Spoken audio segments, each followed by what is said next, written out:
여러분 마음에 관심이 많아요. 특히 우리 수행하게 되면 더 마음에 관심이 많겠죠. 그리고 항상 마음 상태에서 나름 여러분 판단하시죠. 마음이 좋다, 마음이 안 좋다, 마음이 둔하다 이렇게 판단하세요. 이 판단이 얼마나 정확할까요? 이 법에서 가끔 그 판단 안 정확합니다. 욕심이 항상 마음 상태를 안 좋게 생각합니다. 이렇게 말을 해요. 그 말을 듣긴 들었죠. 근데 실제 여러분이 여러분 마음 상태에 대해서 지금 마음이 안 좋네, 마음이 둔하네 이렇게 알았을 때 여러분은 자신이 했던 판단을 안 믿나요? 자신이 했던 판단을 믿게 되죠. 당연히 믿어요. 사실 나도 믿거든요. 나도 믿죠. 근데 오늘 오후부터 사실은 내 마음이 굉장히 안 좋았어요. 내가 느끼기에 내 마음이 참 안 좋았죠. 뭔가 마음이 좀 우울한 것 같아요. 오늘 뭔가 마음이 둔하고 멍하고 그래서 참 마음이 안 좋네 이렇게 계속 알았어요. 근데 오후 내내는 인터뷰 편집을 하니까 따로 내가 시간 내서 수행할 시간이 없어요. 인터뷰 편집하면서 뭔가 마음이 불만족스럽고 뭔가 마음이 안 좋고 이렇게 느꼈어요. 근데 편집 끝내고 아까 7시쯤에 법당 가서 제가 30분 좌선했었는데 좌선할 때 수행 상태가 좋더라고요. 그리고 특히 좀 전에 시간 동안 내가 기초 수행 법문을 했는데 기초 수행 법문은 나름 내 수준에서는 내가 이해하고 있는 걸 그 총 결집한 그런 내용으로 구성되어 있다고 나는 생각하고 있어요. 근데 기초 수행 법문할 때 내 마음이 좋은가 안 좋은가는요 내가 아주 명확하게 압니다. 마음이 안 좋을 때는 작은 후레쉬 연필 뒤에 달려있는 후레쉬 이런 것들 옛날 볼펜 뒤에 후레쉬 달리고 있죠. 가끔은 볼펜 뒤에 달려있는 그런 후레쉬 켜고 밤길 가듯이 보이는 게 좁아요. 마음이 안 좋을 때는 정말 한 걸음 앞만 보고 기초수행 법문을 해요. 근데 마음이 좋을 때는 내 마음이 여유가 있을 때는 거의 전체적으로 보면서 앞뒤 인과를 계속적으로 이해하면서 그 내용에 대해서 어떤 지혜적 공감을 계속 해나가면서 기초수행 법문을 해요. 근데 오늘은 이런 지혜적 공감을 계속 해나가면서 기초수행 법문을 했거든요. 그러니 내 마음이 굉장히 좋은 거죠. 지금 내 마음 상태가 굉장히 좋아요. 하고 싶은 말은 내 마음이 좋다가 아니고요. 오후 내내 나는 내 마음 상태가 안 좋다고 스스로 계속 판단하고 있었어요. 오후 내내 내 마음 상태가 안 좋다고 나는 판단하고 있었죠. 근데 실제로는 내 마음 상태가 굉장히 좋았던 거예요. 그러니 우리가 판단하는 자신의 마음 상태에 대해서 어떻게 그 판단이 옳다, 바르다라고 말할 수 있겠어요? 마음은 정말 객관화되지 않습니다. 마음에 대한 판단은 정확하지 않아요. 여러분 마음에 대한 판단도 마음이 좋다 나쁘다고 판단하잖아요. 마음 상태가 좋아? 마음 상태가 안 좋아? 이렇게 판단해요. 그러면 우리가 수행에서 항상 하는 말 있죠. 대상이 좋다, 대상이 나쁘다. 대상이 정말 좋고 나빠서 대상을 좋다, 나쁘다 판단할까요? 아니면 마음이 좋고 나빠서 대상을 좋다, 나쁘다 판단할까요? 예, 마음이 좋고 나빠서 대상을 좋다, 나쁘다 판단하는 거죠. 물을 뜨겁다, 차갑다 판단할 때 물은 너무 심한가요? 왜냐하면 우리 마음의 기본 프로그램이 아주 강하게 깔려있기 때문에 어느 한계치를 잘 못 넘어요. 우리는 그냥 바깥 날씨가 춥다 덥다 판단할 때 정말 바깥 날씨가 춥고 더워서 춥다 덥다 할까요? 아니면 그 날씨를 판단하는 마음이 화와 욕심이 있기 때문에 춥다 덥다로 판단할까요? 그 마음이 화와 욕심이기 때문입니다. 춥다 덥다는요 실제 하나예요. 딱딱하다 부드럽다는 실제 하나예요. 아름답다 추하다도 실제 하나예요. 아름답다 추하다 둘 다 보여지는 거죠. 여러분이 세상에서 많은 판단을 합니다. 저건 보기 좋아, 저건 보기 싫어. 아름답다 추하다 라고 이런 판단해요. 판단할 때 그게 정말 아름답고 추했어, 여러분이 아름답다 추하다 판단하겠어요? 아니면 여러분 마음이 화와 욕심이기 때문에 그걸 아름답다 추하다 판단하겠어요? 여러분 마음이 화와 욕심이기 때문이죠. 이게 우리 마음에도 그대로 적용된다는 거예요. 여러분이 여러분 마음 상태를 판단할 때 내 마음이 좋다, 나쁘다, 수행을 진지하게 하면 진지하게 할수록 이런 판단을 많이 합니다. 내 마음이 좋다, 나쁘다 판단할 때 마음이 정말 좋고 나빴어, 좋다, 나쁘다고 판단되는 게 아니에요. 판단하는 마음이 좋고 나빴어, 마음이 좋다, 나쁘다 판단되는 겁니다. 그러니까 수행하면서 내 마음이 좋다, 나쁘다 판단하지 마세요. 판단이 전혀 안 맞아요. 물론 마음은 습관적으로 판단하겠죠. 수행을 진지하게 하면 진지하게 할수록 자기 마음을 판단할 때 내 마음이 좋다고 판단할까요? 아니면 내 마음 상태가 안 좋다라고 판단할까요? 내 마음 상태가 안 좋다라고 판단합니다. 내가 미얀마에서 나름 수행을 열심히 한 것 같아요. 특히 시험이 있으면서 나름 수행을 꾸준하게 했어요. 거의 1년 반 정도 했죠. 수행을 꾸준하게. 대체로 사회도한테 칭찬을 많이 받고 인터뷰한 것 같아요. 근데 수행해 나가는 과정에서 내가 내 마음 상태를 볼 때 마음이 좋다라고 느낀 적은 거의 없어요. 항상 마음이 안 좋다, 수행이 왜 이리 안 되지, 이런 마음만 계속 가졌죠. 마음이 좋다라고 느꼈을 때는 정말 새로운 지혜가 났어. 지혜남을 통해서 그 순간 마음이 확 바뀌었을 때 그 잠깐 동안 마음이 좋아졌다고 느꼈어요. 왜 마음이 좋다라고 거의 못 느꼈는가? 항상 내 마음이 좋기를 바라는 마음으로 내 마음 상태를 체크했으니까. 내 마음이 좋기를 바라는 마음, 그 욕심이죠. 욕심으로 판단하면 모든 것이 불만족스러워요. 그러니 욕심으로 내 마음 상태를 판단하니까 당연히 내 마음 상태는 안 좋다라고 느껴지는 거죠. 여러분도 수행을 진지하게 하고 있다면 실제로는 진지하게 하면 진지하게 할수록 자기 마음 상태는 더 안 좋게 자주 느낍니다. 이런 마음들을 믿지 마세요. 마음의 병은 믿음에서 출발합니다. 여러분이 마음 상태가 안 좋네, 수행이 안 되겠네 라고 말하는 게 아니지. 그렇게 생각하면요, 마음은 지 스스로 마음 상태를 쭈물딱쭈물딱해서 수행 잘 안 되는 마음 상태를 만들어요. 마음이 여러분을 많이 제약합니다. 아침에 일어나서 미얀마에 있을 때는 주로 이런 데 관심이 있었던 것 같아요. 아침에 일어나서 맨 처음 보는 게 마음 상태 체크 같아요. 아침에 일어나서 피곤하고 순간 마음이 좀 멍하다, 둔하다 느껴질 때 생각해요. 아, 오늘 수행 잘 안 되겠네라고 생각해요. 오늘 수행 잘 안 되겠네라고 생각하면요, 정말 그날은 수행이 안 됩니다. 왜? 오늘 수행이 잘 안 되겠네라고 생각했을 때 내가 그 마음을 그냥 맹목적으로 믿었거든요. 지혜 있는 사람은 마음을 안 믿는다고 말합니다. 그럼 어떻게 우리가 우리 마음을 안 믿을 수 있을까요? 마음이 하는 걸 알아야 됩니다. 모르면은 믿는 건 오토매틱이에요. 왜? 마음이 하는 걸 믿으면서 평생을 살았어요. 50년 이상을 마음이 하는 걸 믿으면서 평생을 살았어요. 마음은 습관적으로 하고요. 알지 못하면 습관적으로 믿습니다. 지금 접시에 내가 좋아하는 부침개가 나왔다. 여러 개 부침개가 각각의 모양으로 이렇게 쌓여 있어요. 젓가락을 들고 집으러 가요. 뭘 집을까요?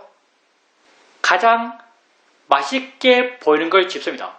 내 마음이 가장 맛있다고 판단한 걸 집어요. 그리고 여러분 마음이 정말 고요하다면 여러분 마음이 하는 말을 여러분 알아요. 저거라고 말해요.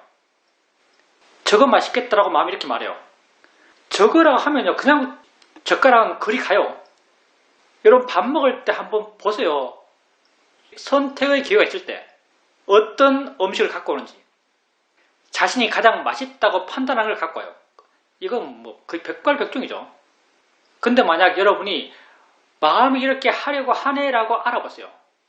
그때 에너지가 있거든요. 하려고 하는 에너지가 있어요. 하려고 하는 에너지가 일어났을 때 마음이 이렇게 하려 하네라고 알게 되면요. 다음 순간 다른 마음이 생겨나서 다른 마음이 판단합니다. 그게 정말인가? 그게 옳은가? 그게 적당한가? 의식적인 수준이 아니고 마음이 본능적으로 판단해요. 마음이 본능적으로 판단하면 좀 이상한데요.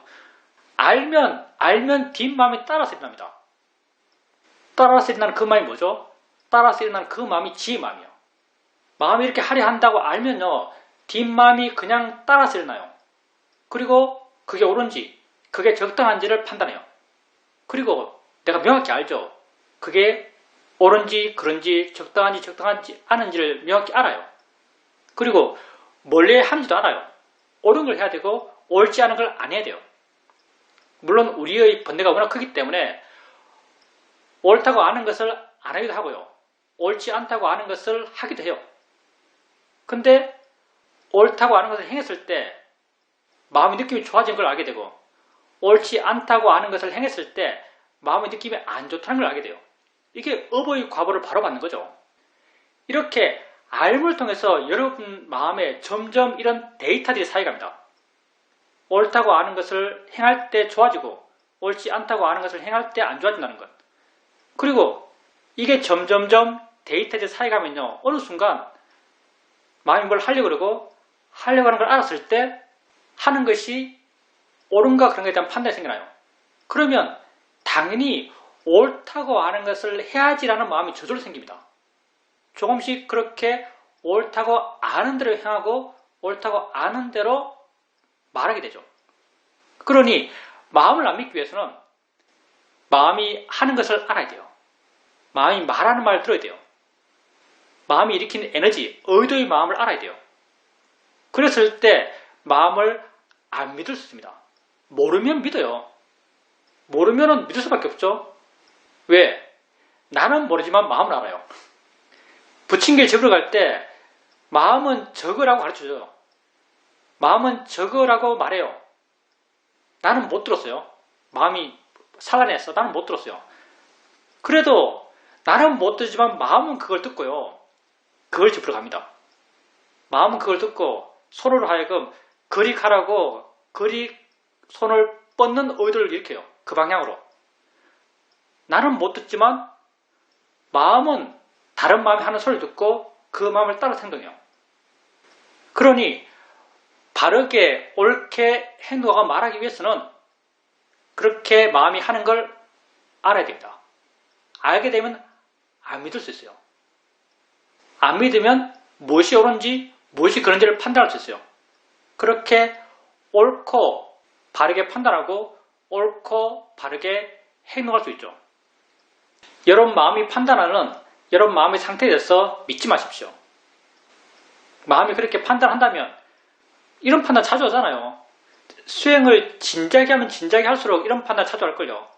그리고 이런 판단은 대부분 부정적이에요.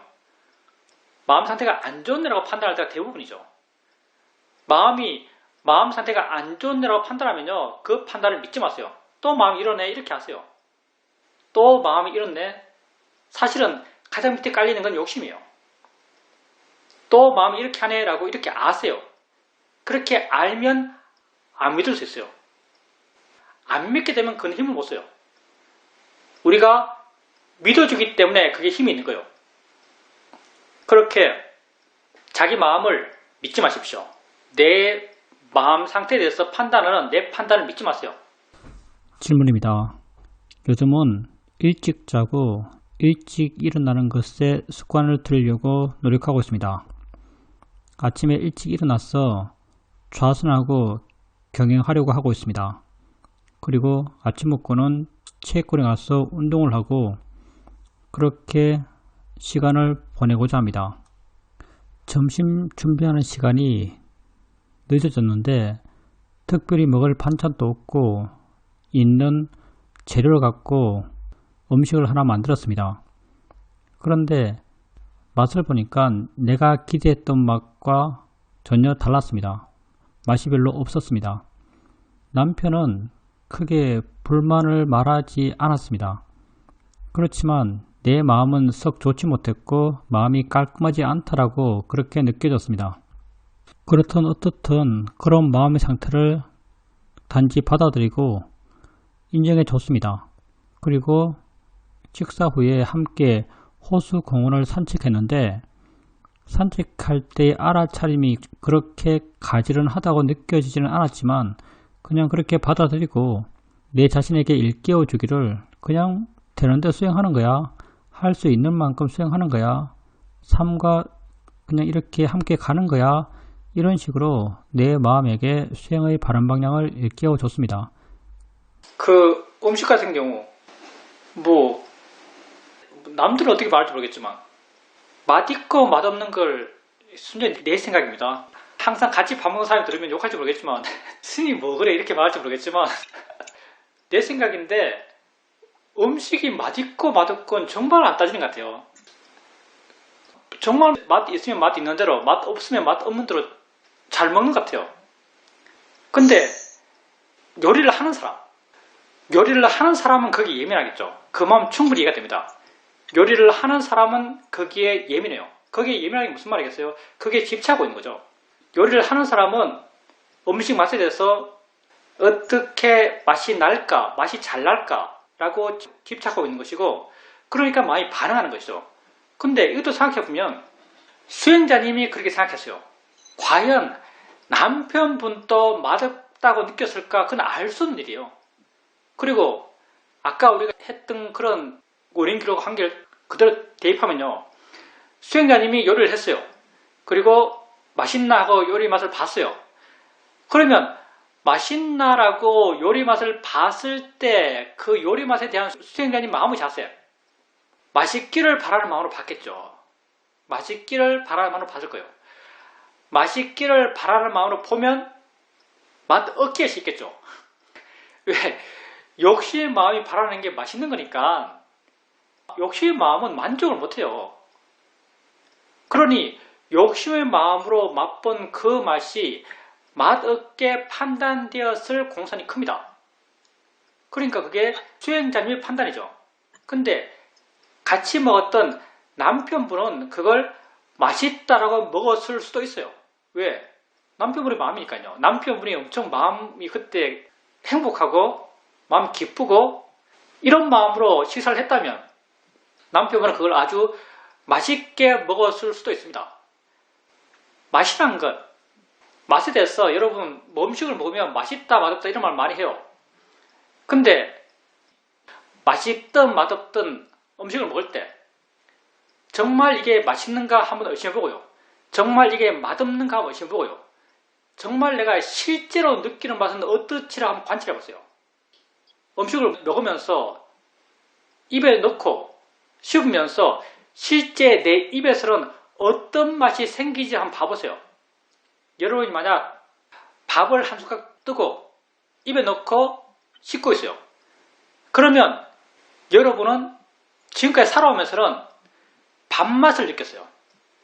그 밥맛이 정말 실제 여러분 입에서 느껴지는 맛일까요? 아니면 여러분이 밥맛은 이래라고 여러분이 믿고 있는 맛일까요?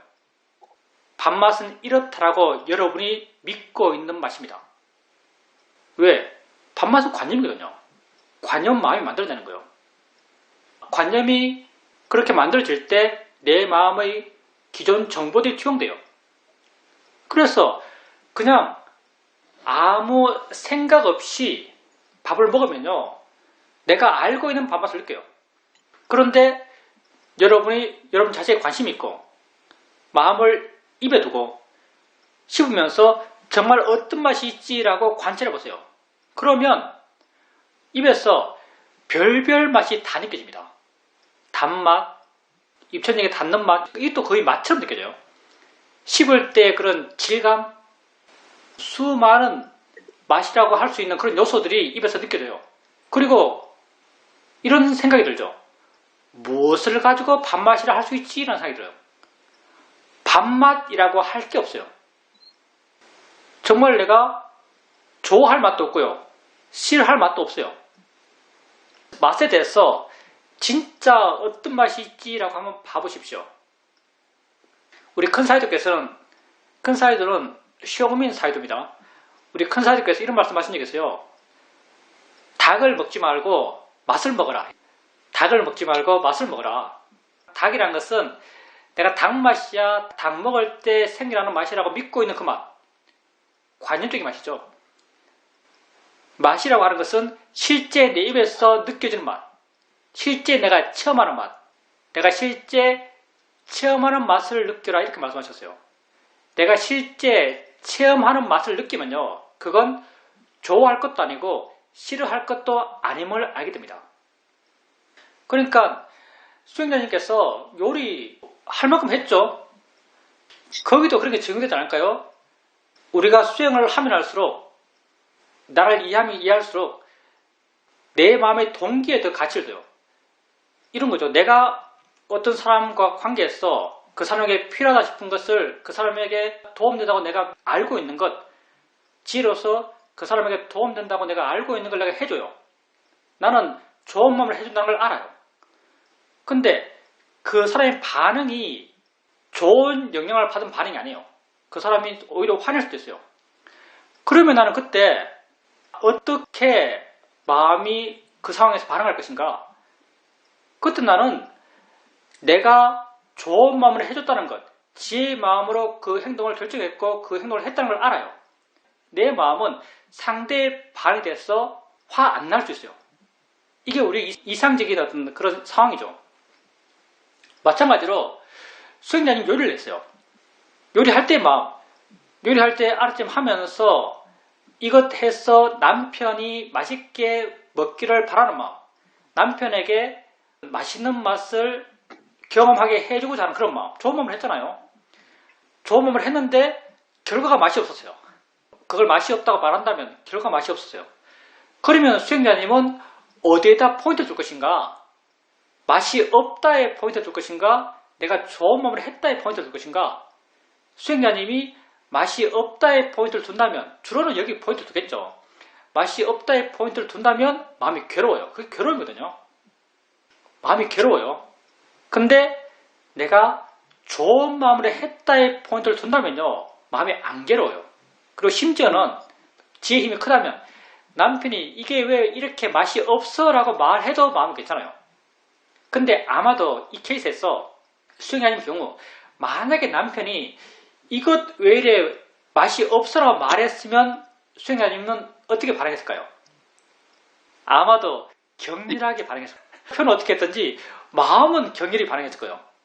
왜냐하면 수행자님이 이미 그 음식의 맛에 신경 쓰고 있거든요.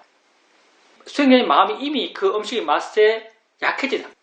가치 부여했다는 게 그 음식의 맛에 가치를 강하게 부여했다는 게 그 음식의 맛에 내 마음이 약해진 거예요.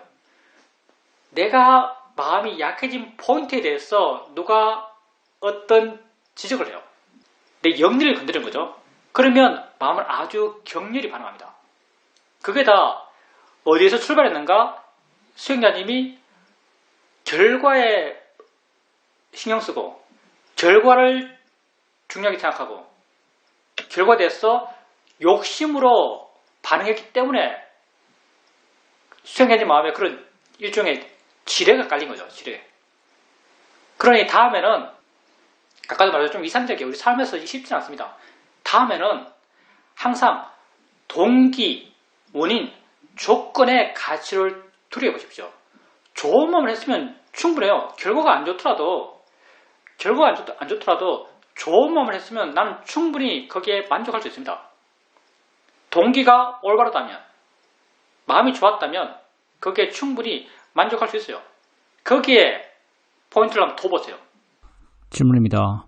수행센터에서는 음식을 먹을 때 거기에 욕심이 있음을 알면서 그렇게 음식을 먹습니다. 수행센터에 있을 때는 이렇게 아는 것이 그렇게 어렵지 않습니다.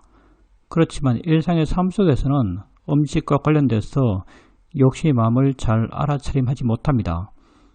저번에 스님께서 내가 하는 수행에 있어서 알아차림은 있지만 바른 견해는 없다라고 말씀하셨는데 저도 거기에 동의합니다.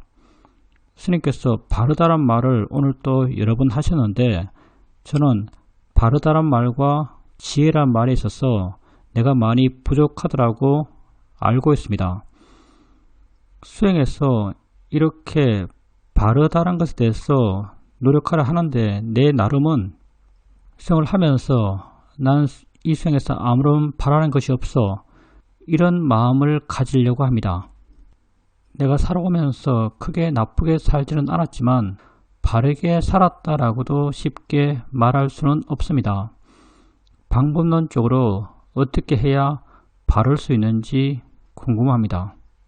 수행자님께서 세상을 바르게 살지 않은 것 같다라고 말씀하셨는데 여기 참석하신 분이 40몇 명이지만 여기에서 당연히 세상을 바르게 살았어요 말하면 세상을 바르게 살았다고 말하면 그 사람이 이상한 사람이죠. 우리가 세상을 바르게 못 살아요. 욕심과 화로 사는데 어떻게 세상을 바르게 살겠어요? 많은 부분 욕심과 화를 살아요. 그러니까 당연히 세상을 바르게 못 살았죠. 단지 우리는 수행하고요. 우리는 지금부터 바르게 살려고 그래요. 그리고 지금부터 바르게 살 때 지금 언제? 지금 이 순간 바르게 살려고 그러고요. 지금 이 순간 바르게 산다는 것은 지금 이 순간 내게 알아진 것에 대해서 바른 마음을 갖는 거예요. 우리가 인생을 통틀어서 내가 바르게 살아야지 이 개념이 아니에요. 이건 사실 불가능한 개념이고요. 그리고 현실적이지 않고요. 우리가 사는 것은 지금 이 순간 살고 있고요. 우리는 이 순간 바르려고 그러고요. 이 순간 바르다는 것은 이 순간에 있는 것은 대상과 마음이 있어요. 그래서 이 순간에 있는 대상에 대해서 마음을 바르게 하는 것, 이게 바르게 사는 거예요. 나는 지금 이 순간 바르게 살려고 하는 거지 내 인생을 바르게 살려고 하는 게 아니에요. 물론 펴서 이야기하면은 이 순간 바르게 살다 보면 이 바른 것이 인생이 되긴 하겠죠. 근데 이런 데 별로 관심이 없어요. 나는 이 순간 바르게 살려고 하는 것이고 이 순간이라는 것은 곧 이 순간 알아들은 것과 아는 것이 함께 일어나는 거예요. 그래서 이 순간 바르다는 것은 이 순간 일어나는 것에 대해서 내 마음이 바른 것, 이게 이 순간 바르게 사는 것이요. 그럼 어떻게 이 순간 알아지는 것에 대해서 내 마음을 바르게 하는가? 내 마음을 바르게 해야지라고 해서는요, 절대 내 마음이 바르게 안 돼요. 이건 도덕책 읽는 거랑 똑같은 거죠. 내 마음을 바르게 해야지라고 다짐하지 마시고요. 이런 결심 몇 번이면 무용하고요. 알아지는 것이 있을 때 수행자님이 속으로 생각해 주세요. 만약에 소리가 들려요. 소리에 대해서 마음을 바르게 하는 것, 이게 이 순간 바르게 사는 겁니다. 소리가 있을 때 그 소리에 대해서 수행자님 마음이 화가 났어요. 바르지 않은 거죠. 이때 마음속으로 소리일 뿐이지, 대상일 뿐이지, 자연히 이치지, 세 개 다 바라는 게 아니고요. 수행자님 마음에 와닿는 걸 하나 하면 됩니다. 소리일 뿐이지, 자연히 이치지, 대상일 뿐이지, 이것 가운데 수행자님 마음에 와닿는 바른 견해를 생각으로 이렇게 주는 거예요. 생각을 이렇게 주면요, 수행자님이 수행자님 마음을 의도적으로 조작하지 못하지만 생각을 이렇게 주면요, 이 생각을 따라서 마음의 조건 속에서 그냥 이 내용을 이해한 마음에 따라서 일어납니다. 소리일 뿐이지 그러면요, 소리일 뿐인 걸 이해한 마음에 따라서 일어나요. 자연히 이치지로 하면요, 자연히 이치라는 걸 이해한 마음에 따라서 일어나요. 지혜가 따라서 일어나는 거죠. 따라서 일어난다는 걸 어떻게 알 수 있는가? 그렇게 해줬을 때 마음이 조금 가벼워지거든요. 그러니까 바른 견해라는 것을 실천적으로 해 나가는 것이 중요합니다. 단지 바른 견해를 가져야지, 바른 마음이 돼야지 이렇게 생각해서는 될 일이 아니고요. 알아진 것을 알면서 바른 견해를 생각으로 일으켜 주세요. 자연이치지, 대상이지, 느낌일 뿐이지, 소리일 뿐이지, 이렇게 바른 견해를 생각으로 일으켜 주세요. 자꾸 이렇게 가다 보면요, 그게 어떤 의미인지 마음에 자연스럽게 이해가 됩니다.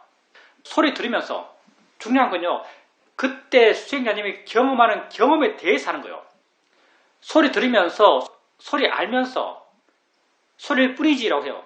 또 다음에 소리 알면서, 소리일 뿐이지, 이렇게 자꾸 해 나가다 보면 소리 있다는 게 어떤 의미인지, 소리 있는 것에 대해서 내가 반응하는 것이 옳은지 그런지, 마음을 어떻게 가져야 할지, 그런 것에 대한 답이 마음에 자연스럽게 저절로 생겨납니다. 이런 마음이 바르다고 하는 것은 이렇게 되었을 때 그 소리로부터 괴롭잖아요. 그 소리로부터 마음이 훨씬 덜 충격받아요. 질문입니다. 내가 좌선을 하고 있는데 바깥에서 떠드는 소리가 들린다면 스님의 말처럼 잔이시다, 대상이다 이렇게 함을 통해서 그 소리로부터 마음이 가벼워지고 부드러워질 수 있습니다. 이렇게 하는 것은 굉장히 유용합니다. 그렇지만 사회생활 중에서 사회적 관계 속에서 이해가 첨예하게 대립하는 가운데에서 다른 사람의 소리에 대해서 소리일 뿐이야 라고 하는 것은 굉장히 어렵습니다. 그 소리를 들었을 때 그렇게 잘 되지 않고 그리고 그때 마음의 번뇌가 있었지만 그 번뇌를 한참의 시간이 지난 뒤에야 알게 될 때도 있습니다. 그래서 그러한 바른 견해를 일상의 삶 속에서 적용하는 것은 쉽지 않습니다. 그게 수행자님이 그 소리에 대해서 사회관계 속에서 경험했던 그 소리에 대해서 가치부여가 큰 거죠. 그러니까 수행이라는 건 기본적으로 출발할 때는 가치부여가 약한 대상을 갖고 수행해요. 시냇물 소리, 바람 소리, 새 지르는 소리 별로 가치부여가 없잖아요. 그런 소리를 대상으로 수행해요. 그리고 좀 능숙해지면 바깥에 나는 떠드는 소리, 그리고 더 능숙해지면 나에 대해서 뭐 평가하는 사람 소리, 이런 걸 통해서도 점점점 그런 지혜의 폭이 넓어져 갑니다. 그리고 궁극적으로는 이 모든 소리가 다 같다는 이해를 바탕을 두고 있어요. 모든 소리는 똑같아요. 왜? 내가 남의 입에서 나온 소리 듣는 게 아니거든요. 내 귀에서 온 소리를 들어요. 그러면 내가 듣는 소리에 기억 니은이 있겠어요? 내가 듣는 소리에 아야 어이가 있겠어요? 내가 경험한 소리는 그냥 소리예요. 소리의 의미, 소리의 문자적 의미는요, 다 나의 해석이에요. 그러니 내가 실제 경험하는 것은 시냇물 소리 듣든지, 바람 소리 듣든지, 새 소리 듣든지, 나를 욕하는 소리 듣든지, 나의 실제 경험은 똑같은 거예요. 소리 들음을 계속 알아가다 보면요, 소리 들음을 계속 알아가다 보면 어느 순간 마음에 확 이해가 됩니다. 소리는 그냥 소리구나라고. 이런 이해들이 지혜의 폭을 넓혀요. 처음에는 새소리, 바람소리 이런 것에 대해서 그런 지혜가 작용하고 좀 지나면 나와 별로 상관없는 사람들이 떠드는 소리, 그리고 더 지나면은 나와 상관 있는 사람들이 나에 대해서 하는 말들, 그런 것까지도 점점점 이런 지혜의 영역을 넓혀갑니다. 그러니까 지금 설령 사회관계 속에서 내가 나름 중요하다고 생각하는 그런 사람들의 말에 대해서 마음이 평안하지 못하더라도 그런 걸 대상으로도 소리다라고 소리로서 알아가려 하고요. 그리고 주로는 수행자님에게 별 가치가 없는 소리들, 냉장고 소리, 뭐 바람 소리, 새 소리, 이렇게 큰 가치가 없는 소리를 먼저 소리로서 이해하세요. 듣는다는 게 뭔지 이해하세요. 그러면 조금씩 그런 지혜의 영역을 넓혀갈 수 있습니다. 질문입니다. 스님께서는 시팅 하시기 전에 어떤 마음가짐을 갖고 시팅을 하십니까? 저 같은 경우는 시팅 하기 전에 나는 아무런 바라는 것이 없다 이런 다짐을 하면서 시팅을 합니다. 스님은 어떤지요?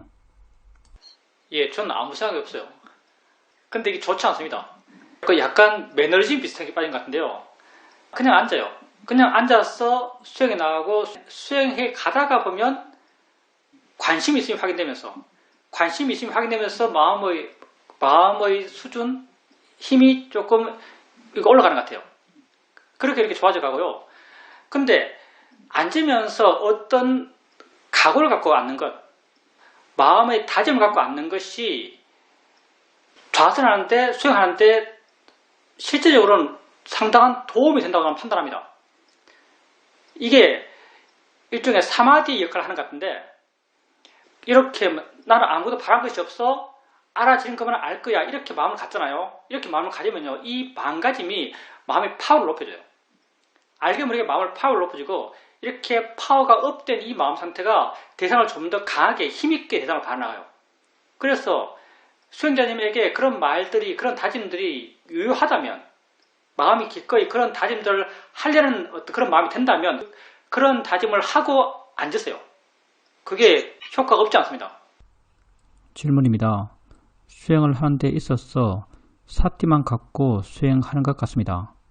사이독께서도 사띠만으로는 충분하지 않다라고 이렇게 말씀하시는데 저희 수행을 돌이켜보면 사띠 외에 다른 게 잘 없는 것 같이 느껴집니다. 좋습니다. 사띠만 갖고 안 된다고 말해요. 사이독께서도 알아채만 충분하지 않다고 말해요. 지혜가 있어야 된다고 말하죠. 그러면 수행자님에게 어떤 지혜가 필요한가? 수행자님은 지혜 있기를 바라기보다요, 지혜를 일으키길 바랐어요.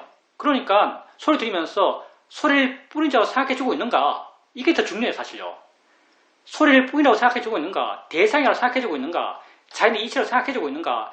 수행자님이 대상이야, 소리일 뿐이야, 느낌일 뿐이야, 생각일 뿐이야, 이렇게 생각을 해주고 있다면요, 이건 알아차릴만 있는 게 아니에요. 이건 지혜가 함께 있는 거예요. 왜냐하면 이런 마음을 이렇게 소리일 뿐이야, 자연의 이치라고 바른 견해를 일으켜주는 마음은요, 그 마음이 바로 지혜의 마음이에요. 지혜 없이는 절대 이런 마음을 일으켜줄 수가 없습니다. 그러니 따로 알아차림 이외에 지혜가 있는가를 따로 구하지 마시고요, 지혜를 일으키려고 하세요. 내게 지혜가 있는지 없는지를 잘 몰라요. 그렇다면 지혜 있게 하고 싶다면 그 하나의 방법은 조사와 관찰하는 거예요. 조사와 관찰하는 건데, 그럼 소리 들으면서 소리 이게 뭐지? 이렇게 관심 가져보세요. 어떻게 듣지? 한번 관심 가져보세요. 마음이 어떻게 듣지? 마음이 뭐야? 이렇게 관심 가져보세요. 자기의 경험에 대해서 이렇게 계속 관심을 가져보세요. 이게 다 지혜예요. 아까 똑같은 말인데 지혜 있기를 바라지 말고요, 지혜를 일으켜주려고 했어요. 조사, 관찰, 이것도 지혜예요. 우리가 8전도 가운데 지혜를 두 가지를 지혜라고 그러죠. 바른 견해와 바른 생각이요. 바른 견해와 바른 생각을 지혜의 영역이 나요. 그렇게 소리가 어떻게 듣지? 이게 바른 생각이에요. 마음이 어떻게 듣지? 마음이 뭐야? 이게 바른 생각이에요. 그러니까 수행자님 스스로 인정하죠. 수행자님은 지혜 쪽에 상당히 약한 분이에요. 그러니 따로 어떻게 지혜가 있어야지 고민하지 마시고요, 지혜를 일으켜주세요. 조사와 관찰하고 바른 견해를 일으키는 거예요. 질문입니다. 35년 전에 대륜산 대흥사에 가서 안내를 받으면서 산에 올라서 천년된 나무 천년수를 봤습니다. 근데 내려와서 안내원이 하는 말이 자기가 나무를 잘못 안내했다라고 이렇게 말하는 겁니다. 지속적으로 이 생각이 났고 내가 못 본 천년수를 꼭 한번 봐야겠다는 생각이 잘 떠나지 않았습니다. 며칠 전에 대흥사에 갈 기회가 있어서 천년수를 볼 마음을 냈습니다. 근데 다른 사람이 그게 2km쯤 되고 올라가는 게 너무 힘드니까 포기해라 라고 말합니다. 그렇지만 나는 천년수를 보겠다는 마음을 아주 오랫동안 갖고 있었기 때문에 억지로라도 올라갔습니다. 올라가면서 조심조심 미끄러지지 않고 넘어지지 않도록 조심조심 하면서 그렇게 한 발 떼고 한 발 떼고 그렇게 올라갔습니다. 그리고 천연수를 보고 사진 한 장 찍고 또 한 발 한 발 조심하면서 넘어지지 않게 그렇게 내려왔습니다. 다 내려와서 보니까 뭔가 내 마음에 너무 허전한 마음이 들었습니다. 왜 이렇게 마음이 허전하지? 라고 생각해 보니까 내가 천년수를 제대로 잘 보지 못했다는 걸 알게 됐습니다. 올라가고 내려오는데 타질까봐 너무 조심하다 보니까 거기에 온통 마음이 쓰이고, 마음의 여유가 있다면 천년수에 가서 거기에서 10분 정도라도 좌선을 했으면 좋았겠다라는 생각을 하게 됩니다. 그래서 천년수를 잘 보지 못한 것에 대해서 아쉬운 마음이 큽니다. 나중에 내가 뭔가를 보고 싶은 마음이 커서 그걸 봤을 때 그때도 수행할 수 있었으면 좋겠다라는 마음이 듭니다. 그러니까 수행자님 문제는 그 천년수를 제대로 못 봤다, 수행을 못했다, 이게 하나가 있는 거죠. 천년수를 봤을 거예요. 제대로 봤을 거예요. 보는 게 뻔하잖아요. 근데 생각해보면 천년수 옆에도 나무가 많아요. 그러니까 보여지고 있는 천년수와 그 옆에 있는 소나무가 사실 뭐가 다르겠어요. 내가 생각하기에는 수행자님이 천년수를 안 볼 때는 수행자님 마음에 내가 가짜 천년수를 봤어 라는 마음을 오랫동안 갖고 계셨죠. 진짜 천년수를 봐야지라는 그런 마음을 오래 갖고 있었어요. 그래서 수행자님이 그렇게 생각만 할 때는 그 천연수에 대해서 상당히 큰 가치를 부여하고 의미를 부여했겠죠. 보면 좋겠다, 보면 얼마나 마음이 좋을까, 얼마나 감동적일까 이런 생각을 많이 해요. 근데 올라가서 실제로 볼 때 그렇게 감동스러웠는가? 별로 감동스럽지 않았을걸요. 근본적으로 보여지는 게 그렇게 감동적일 게 없어요. 수행자님이 이전에 다음에 다시 대형사 가서 천연수를 보면 얼마나 좋을 거라고 기대했던 그런 기대값이 실제 경험에서 절대 안 나와요. 그러니 돌아와 생각해보면 수행자님이 기대한 건 100인데 실제 처음에서는 10이 나온 거죠. 그러니 계속 마음이 허전해요. 돌아와 생각해보면 그냥 천연수를 해봐야 나무고요. 수행자님의 경험은 그냥 보이는 거예요. 옆에도 큰 나무 많아요. 생각해보면 경험에 있어서 다를 게 없어요. 그러니 실제 경험했을 때 천연수는 별것 아니에요. 수행자님이 직접 그걸 경험할 때 천연수는 별것 아니게 경험됐을 거예요.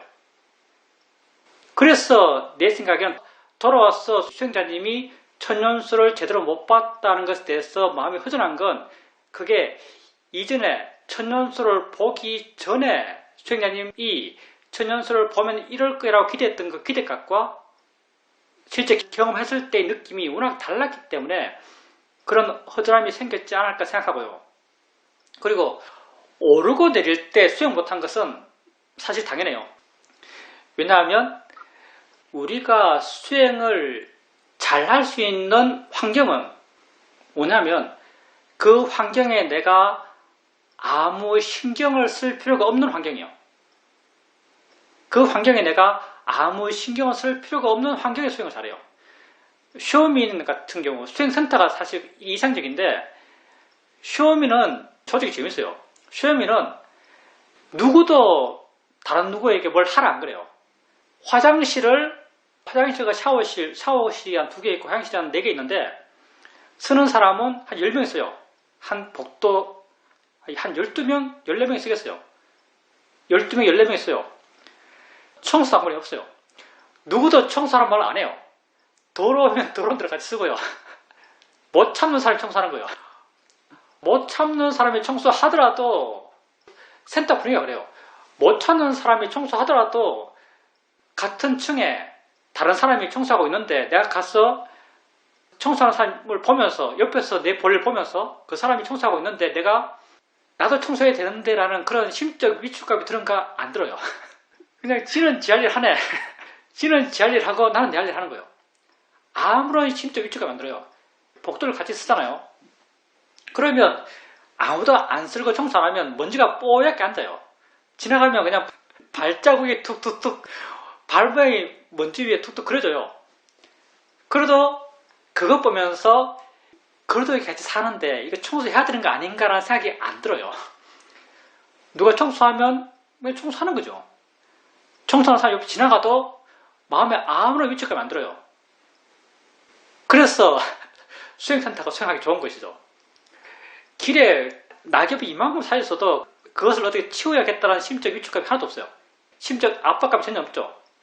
이런 환경이 사실은 수행하기 좋은 환경이에요. 내가 그 환경에 대해서 어떻게 돼야 돼라는 선입견이 전혀 없는 수행 환경. 그게 좋은 환경이죠. 근데 수행자님은 넘어지지 말아야지, 넘어지면 안 돼라는 그런 마음을 아주 강하게 갖고 있는 거죠. 당연히 그런 마음을 아주 강하게 갖고 있으면요, 수행이 안 됩니다.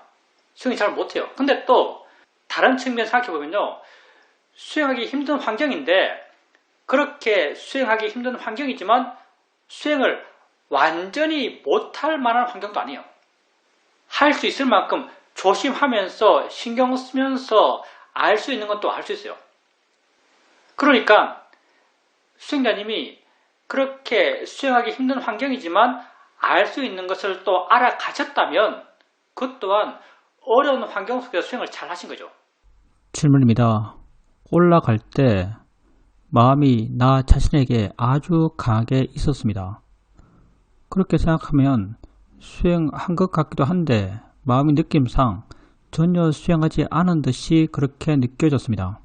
내가 옛날에 어느 수행센터에서 사회자한테 물었는데 도둑질하러 들어갔는데 그 사띠가 좋은 거 아닙니까? 이렇게 부른 적 있어요. 도둑질을 하러 가요. 얼마나 조심하겠어요. 자기 손 뻗는 것, 가지에 손 닿이는 것, 이런 것 하나하나 아주 세심하게 신경 쓰면서 자기 온 마음이 자기에게 있으면서 그렇게 살금살금 기어가고 있어요. 그럼 이 도둑은 사띠가 아주 좋은 도둑이 아닙니까? 라고 이렇게 말한 적 있죠. 그러니까 그 들었던 사회자께서, 이 시어민이 아니었는데 사회자께서 그건 바른 사띠가 아니다. 우리가 삼마사마디, 삼마사띠로 말해요. 바른 알아차림이요. 팔정도의 알아차림에는요, 바른이라고 붙어 있어요. 그러니까 삼마사띠가 아니에요. 바르지 않은 사띠죠. 근데 사실은 수행자님이 넘어지면 안 되는데, 넘어지면 안 되는데 라고 이렇게 조마조마 올라갈 때 온 마음이 자기에게 있어요. 그럼 이게 삼마사띠인가? 바르다고 보기 힘들죠. 바른 알아차림은 물러나 있는 알아차림이에요. 자유로운 알아차림이에요. 어찌됐든 그런 환경 속에서도 할 수 있는 수행은 있습니다. 할 수 있을 만큼 하면 돼요.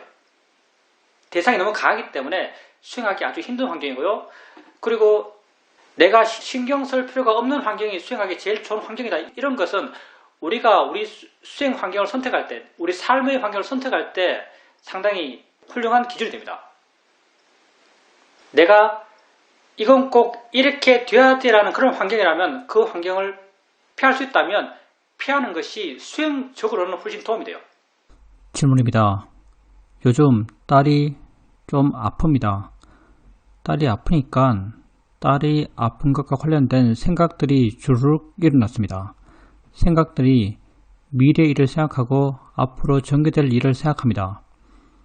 그리고 그 내용을 따라서 마음의 느낌도 안 좋아졌습니다. 그 순간 그 생각을 수행의 대상으로 볼 수 있었고 작용으로 볼 수 있었습니다.